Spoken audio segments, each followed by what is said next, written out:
Recording in progress. Ladies and gentlemen, it's the Mean Green Nation podcast. Welcome to it.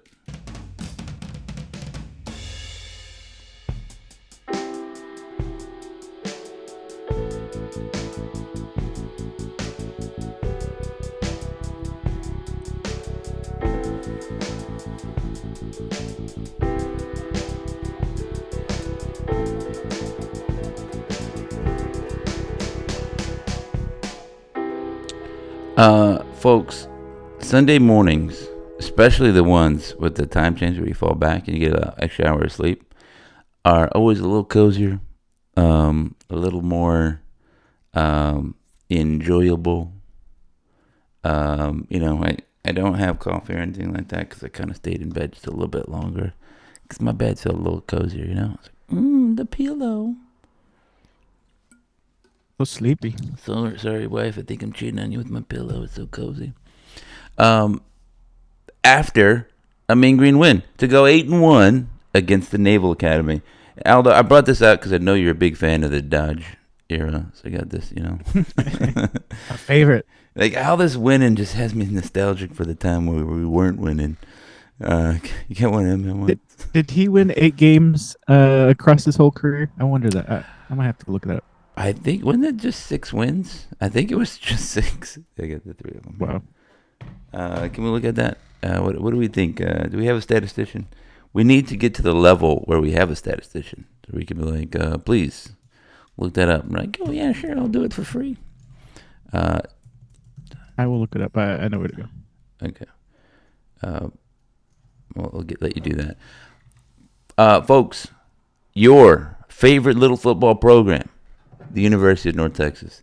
Some of y'all is like, well, for me, it was North Texas State University. And for some of y'all, it's just like, well, it was actually my second school, and I'm really a TCU fan in heart because my mom once went to, Fort Worth, and I always liked the color purple. And whatever. It's fine. Whatever your connection is to University of North Texas, you can claim it. You can own it. You can be proud of it. Yeah. Especially this year. Jump on the bandwagon. Yeah. And then give us money. We got plenty of room. You saw the wing, right? I know for a fact, and I've seen the photographic evidence, that certain members, otherwise upstanding members of the community, right? Good jobs, raise children, pay their taxes, tip well, and not just because they respect UTSA, graduates. They tip well. They were in the wing, shirt off, swinging their shirt around. Having lots of fun. They didn't look like they were in distress. No, that's a good time. I mean, and I was saying before, it's like you only create those moments if good times are happening, right? The North Texas Mean Green football playing squad, were out there putting a hurting on the Naval Academy. I was Brian Newberry, like, oh no, it was unacceptable. We just got to get off the third downs. We got to do better. That's good when you have the coach all sad, the losing coach sad in the locker room. Those are my favorite ones. When you beat them, and it's just the one beat writer like, Coach, so, do you think you could have played football better? And he's like, well, yeah, we just got to get off the field in third downs. Can you tell us a little bit about your loss? Yeah, that was unacceptable. I feel my heart hurts for these kids. They worked their tail off, and we got to be better. 3 phases of the game. Yeah. And we did not execute. There might even be other phases of the game that we're not even good at yet. And that's our fault. That's the coach's fault. That's my fault. I own that. And we just got to be better. To an interception in that phase 2. Yeah. There's that mid phase, when you're on the right hash. Anyway, so it's favorite because we've been on the losing side. And there's only so many ways to be like, yeah, we lost. We're not good enough. We don't have enough good players. We don't have good enough coaches. We don't have good enough ADs, resources, Our cheerleaders weren't good enough. There's only so many ways you can say that. And it's nice to be on the winning side where they're just like, wow, tell us more about your team. Like, wow, I love it. What a great university. It's so great to win. I love winning. Thanks, coach. Appreciate it. Have a good time. Enjoy the win. Like that. I like that. It's more fun. Yeah, and for us having a great time enjoying these wins and people saying, act like you've been here before. We haven't. No, we haven't been here before. I don't you can enjoy We're on the cusp of 10 wins. We've never had 10-win season before. Yeah, and I'm excited. Yeah, I was trying to think. None of the players on the squad have won 10 wins as a college football player. Or, yeah, I think the coaches have won 10, right? Maybe. I'm trying to think. I don't think Eric Morris ever won 10 as a member of the Red Raiders. I don't think they've ever won 10. And I don't think he won 10. Well, he won 10 as a coach of UIW, I think. I think they went 10-2 or something like that. Second year. I guess I looked that up too. So Todd Dodge, yes, 6 wins across 1, 2, 3, 4 seasons. That's good memory. Mm-hmm. Walking encyclopedia of unimportant facts. Yeah. Hey, Aldo, did you get all that work done we need you? I forgot. But let me tell you what, Todd Dodge only won 6 wins at the University of North Texas in his time as the head coach. Did you submit your reports this week? I did forget. No, I forgot to submit my time. But let me tell you about Carlos Harris's stats, For what it's worth, I did forget to submit my time. It's really due Friday.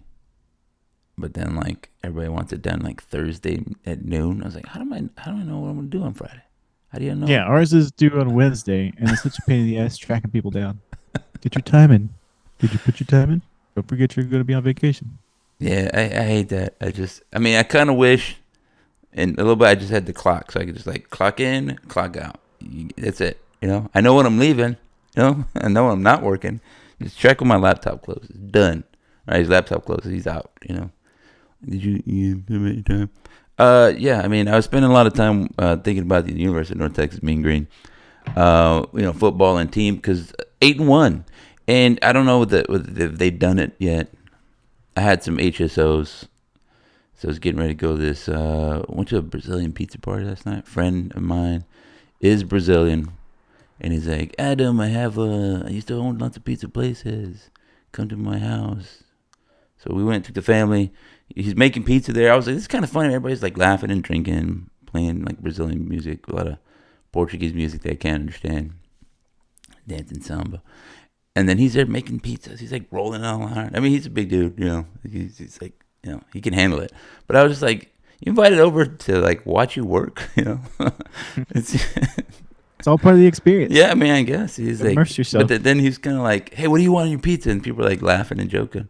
Hey, what do you want on your pizza? And they're like, huh, what, huh? So it's like, it was fun. We had a good time. And he's like, he made like a calzone for us to leave. We're all leaving. Got a giant calzone. It was a good time, But before we went to that, I had HSOs. So I was like, here's who we need to root against. And basically everybody that I said to root against, they won. So it doesn't matter. I was hoping that we get into the top 25, the Associated Press, top 25. But it doesn't look, I don't know, is it? It hasn't been released yet. I just checked this morning. Yeah. As of this recording, hasn't been released yet. But we'll talk a little bit about it. I don't want to get into it because it's going to be out of date immediately. But here was my thinking, right? I was like, all right, you go from 20 to 25. Like those teams would be, the ones that are liable to drop out, and we'll jump in. I think we're the 34th, right? 6, 7, 8, 9, 31. Yeah, we're like 34th team in the nation, right? Navy, Tulane, Washington, Iowa, South Florida, San Diego State, LSU, James Madison were the teams ahead of us, right? They had more than that. We had 4 receiving votes. Here's the thing, right, is that Navy was ranked in the coaches poll, and, so I feel like we should say, hey, we beat some of the teams in the coaches poll. We should say we beat a top 25 team. Let's put that in the record books. But in the AP top 25, Navy was unranked. They were like the 26th ranked team. They had 86 receiving votes, or they received 86 votes, I should say. Memphis was 25th. Memphis won 38-14 against Rice. So we're good there. They're probably going to move up. Houston lost, right? They lost to West Virginia. So they were going to drop out. And I was like, cool. At the time I was tweeting this, posting this. USC was playing, but they won. Utah beat Cincinnati. I wanted Cincinnati to beat Utah, but, whatever. And, Texas won. And Michigan won. So, like, the top 25 teams that from 20 to 25, they won only one space, like, opened up in my mind. Like Houston dropping out. Okay, they're going to be out. And then Navy and Tulane